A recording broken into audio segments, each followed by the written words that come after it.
In late June and early July 1863, the quiet town of Fairfield, Pennsylvania, will become the site of several small clashes between elements of the Army of Northern Virginia and the Army of the Potomac, as both armies prodded at each other to learn the whereabouts of the other's forces.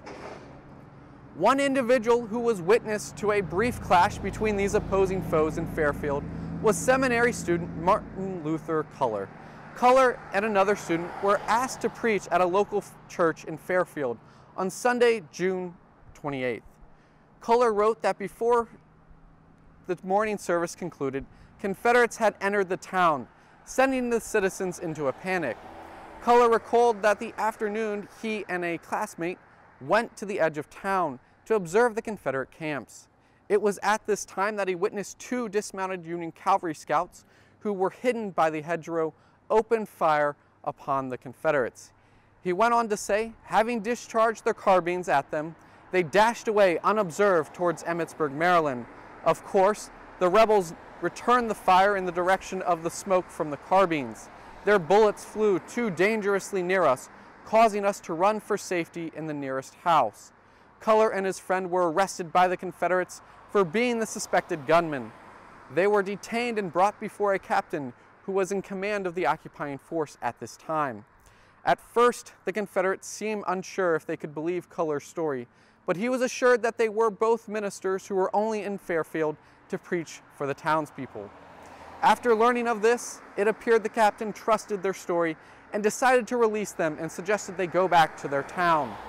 On the next day of June 29, 1863, John Buford had moved from the town of Jefferson and reported that he sent his troopers scouting the countryside looking for the enemy force near Fairfield.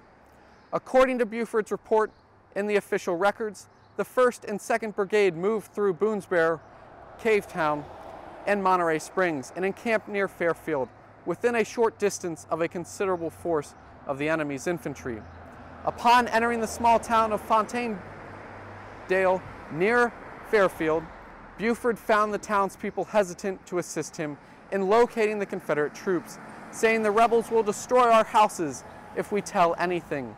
His feelings of frustration grew as he learned that had the townspeople assisted him in the search, he could have surprised and captured or destroyed this force, which proved next day to be 1 regiment of Mississippi infantry and 1 regiment of North Carolina and 2 guns. Reports like these were echoed by other Union commanders who noted the place of Fairfield in their after-action reports. Most knew the town only as the location where Confederate troops appeared to be massing.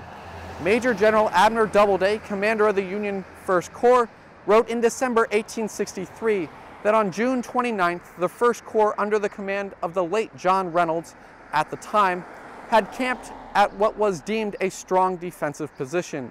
This position had been carefully selected by General Reynolds as a defensive line. The rebels have been reported in some strength at Fairfield. On June 30th, Buford decided to move his force from Fairfield to Gettysburg, 4 to 5 miles to the east. He stated in his report for this day that at Fairfield his troops contacted the enemy force near the town. I determined to feel it and drive it if possible, but after a little skirmishing found that the artillery would have to be necessarily used. He did not wish to bring upon the artillery since he did not want to bring on a battle so far away from the road which he was expected to be following. He stated that after concluding that the force to his front was too large to be pushed away, he decided to turn back towards Emmitsburg, Maryland, and then go on to Gettysburg. After 2 days of fighting at Gettysburg, a small force of United States soldiers was moving behind the Confederate line to attack the rear and prevent a retreat. On July 3rd, elements from both armies would again clash at Fairfield. This time, it was a larger skirmish in which Union forces attacked a Confederate wagon train stationed in and around Fairfield during the beginning days of July. Thomas Marshall, Lieutenant Colonel of the 7th Virginia Cavalry, reported the encounter. He encountered the enemy, who were in pursuit of some wagons, moved up at a charge in order to save the wagons, and found the enemy strongly posted. Marshall continued, "They opened a galling fire upon us, driving us back, killing and wounding a good many. And, The 6th Regiment, coming to our support, made a gallant and successful charge. A portion of the 7th joined in this charge to the column and near its head down the lane towards Fairfield, and also driving the enemy on either flanks, capturing some 75 to 100, the whole number taken being about 220. Finally, after about a week of enemy occupation, Robert E. Lee's battered army began to make its retreat out of Pennsylvania. With the last rebel forces leaving the town of Fairfield, its residents could begin to pick up the pieces. Once prosperous towns with farmers' fields and orchards ready for harvest were now picked clean by an invading army seeking retribution for the damages done by their homes by the hands of Northerners.